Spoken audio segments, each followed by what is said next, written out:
Jadi jadilah perempuan-perempuan seperti Siti Maryam, teman-teman sekalian, menjaga kehormatan kesucian dirinya. Caranya gimana? Pertama adalah Al-Ahzab 33, waqarna fi buyutikunna. Engkau paling baik berada di lantai rumahmu sendiri. Keluar rumah boleh untuk urusan penting, urusan syar'i, urusan yang bermanfaat bagi umat. Setelah engkau mendapatkan restu dari orang tuamu masih gadis atau sudah menikah, engkau dapat restu izin dari suamimu. Kedua, Al-Ahzab 59. Engkau boleh untuk keluar rumah, teman-teman sekalian, engkau ingin menjadi wanita-wanita yang baik misalnya. Berikutnya yang kedua adalah menutup auratmu dengan baik. Yudnina 'alaihina min jalabibihinna dzalika adana ifrafna fala yu'dhain. Ulurkan jilbab ke seluruh tubuh supaya kamu mudah dikenal sehingga kamu tidak diganggu. Maka pakailah kerudung yang membuat dirimu sebagai wanita terhormat, bukan kerudung yang sebagai perhiasan. Ada kembang 7 rupa di atas kepala misalnya, atau kerudung sakaratul maut. Tahu kerudung sakaratul maut? Kesana susah, kesini susah, nyekek. Ya, kerudungnya dicekak, kerudung sakratul maut. Ada yang pakai di sini? Mohon maaf kalau tersungging ya. Pakai kerudung. Fungsinya Al-Ahzab 59 adalah melindungi dirimu sendiri, bukan sebagai perhiasan.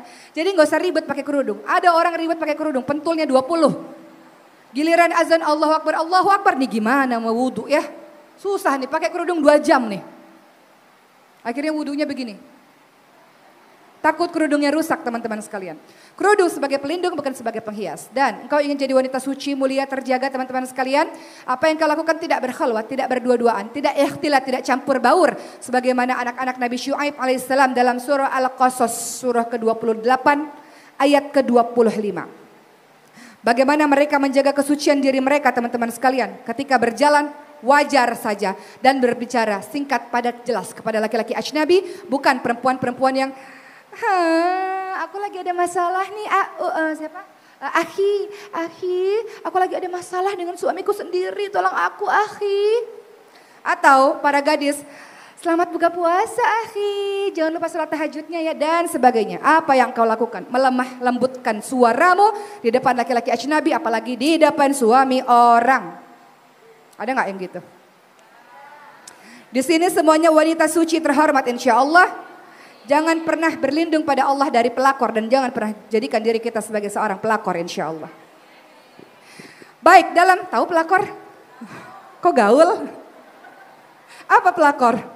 Perebut laki orang, nggak ada kerjaan sih soalnya, jadi suka ganggu suami orang, ya. Atau kita berlindung dari Allah dari wanita-wanita yang sedemikian, ya. Bagaimana caranya engkau ingin jadi wanita mulia, terjaga, terhormat, menjaga kesucian dirimu seperti Siti Maryam? Baca surah Al-Qasas ayat 25. Bagaimana anak-anak Nabi Syuaib ketika ditolong oleh Nabi Musa. Anak-anak Nabi Syuaib hendak mengambil air untuk hewan ternak mereka. Namun banyak laki-laki di sana. Anak-anak Nabi Syuaib tidak mau ikhtilat, tidak mau campur baur. Maka anak-anak Nabi Syuaib pun didatangi oleh Nabi Musa alaihissalam dan Nabi Musa tolong kedua perempuan tersebut. Lalu apa yang dikatakan oleh anak Nabi Syuaib ketika ditolong oleh seorang laki-laki? Apakah mereka mengatakan, makasih ya Allah kamu tuh baik banget. Kalau nggak ada kamu aku nggak tahu deh kayak gimana hidup aku. Makasih ya ampun. Apakah begitu? Atau dengan kalimat singkat padat jelas seperti yang diucapkan, yakni dalam surah ke-20, surah Al-Qasas ayat 25. Faja'athu ihdahuma tamshi 'ala istihya qalat inna abi yad'uka liyajziyaka ajra ma saqaita lana. Kemudian datanglah kepada Musa salah seorang dari kedua perempuan itu berjalan dengan malu-malu dan berkata, sesungguhnya ayahku mengundangmu untuk memberi balasan sebagai imbalan atas kebaikanmu memberi minum ternak kami. Titik. Singkat, padat, jelas, nggak macam-macam ngomongnya, nggak aneh-aneh ngomongnya, nggak curhat panjang-panjang kepada laki-laki ajnabi, laki-laki asing. Itu adalah langkah untuk menjaga kehormatan kesucian dirimu, wahai teman-teman sekalian. Dan Siti Maryam juga termasuk orang yang sabar, tabah, luar biasa ketika menghadapi fitnah yang sangat keji. Ia difitnah ketika lahir bahwa Nabi Isa alaihissalam dalam gendongannya pulang ke Palestina, ke kampung halamannya. Orang-orang mengatakan, engkau wanita pelacur, engkau wanita penzina, orang tuamu baik, engkau berasal dari keturunan baik. Bagaimana engkau punya anak, gak punya suami? Nabi Isa alaihissalam lah yang menjelaskan semuanya. Siti Maryam diam karena diperintahkan oleh Allah diam, apapun yang terjadi diam, puasa bicara. Dan Nabi Isa alaihissalam menjelaskanlah semuanya apa yang terjadi sesungguhnya, siapa dirinya sesungguhnya. Bahwa dia adalah Nabi Allah yang diperintahkan untuk bersujud, ruku kepada Allah Subhanahu wa taala, mengajak orang lain kepada kitab Allah Subhanahu wa taala. Begitulah teman-teman, bagaimana kisah dari Siti Maryam. Saya berharap dengan ucapan saya yang cepat ini, teman-teman semua bisa memahami bahwa sebagai ibu kita punya kewajiban untuk punya cita-cita besar kepada anak-anak kita. Dengan nama yang baik, dengan doa yang baik, dengan pengasuhan yang terbaik, dengan nutrisi makanan yang terbaik untuk anak-anak kita. Setiap orang tua ingin anak-anaknya jauh lebih hebat daripada orang tuanya, betul? Setiap orang tua tidak ingin anak-anaknya mengulangi kesalahan yang sama seperti yang dilakukan oleh orang tuanya, betul?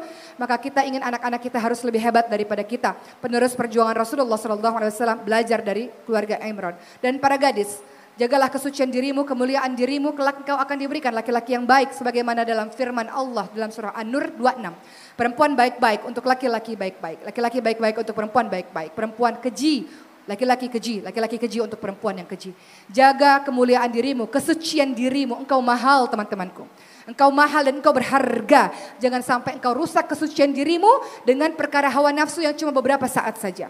Kita menjadi wanita baik dan laki-laki baik pun akan datang kepada kita.